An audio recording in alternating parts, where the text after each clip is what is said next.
បងប្អូននេះតបភូមិចាប់ដើមប្រយុទ្ធគ្នានេះបងប្អូនហើយឥឡូវនេះមកមើលការប្រយុទ្ធរបស់ភូមិនេះគឺ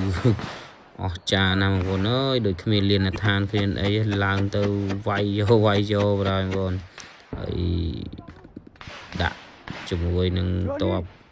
ដាច់ខ្លួនណាបងប្អូននេះបាញ់គ្នាគ្មានលៀនឋានលៀនអីពួនតាមដើមឈើតាមកុំអាស័យណាបងប្អូនឥឡូវមើលមកស្ដាប់សលេងកំភ្លើងដាក់គ្នាឡើងភឹងពេញតែនឹងបណ្ដោយបងប្អូននេះបាញ់គ្នាបដាថតបដាទៀតណាមិនធម្មតាអស្ចារ្យបណ្ដោយតបខាងភូមិលេងរត់ដាក់បណ្ដោយ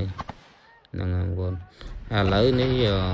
ខាងសៀមនេះគេមានរបស់លេងថ្មីទៀតហ្នឹងបងប្អូននេះគេមានឡានបន្ទុះក្របឥឡូវគេចាប់ផ្ដើមបង្វឹកបង្ហាត់វឹកវើកាន់តែខ្លាំងទៅណាបងនេះឥឡូវមកមើលឡានវិជាតេឡេគេទៅនេះគេបន្ទុះក្របនឹងស្អីទៅស្អីទេឥឡូវនេះដល់ក៏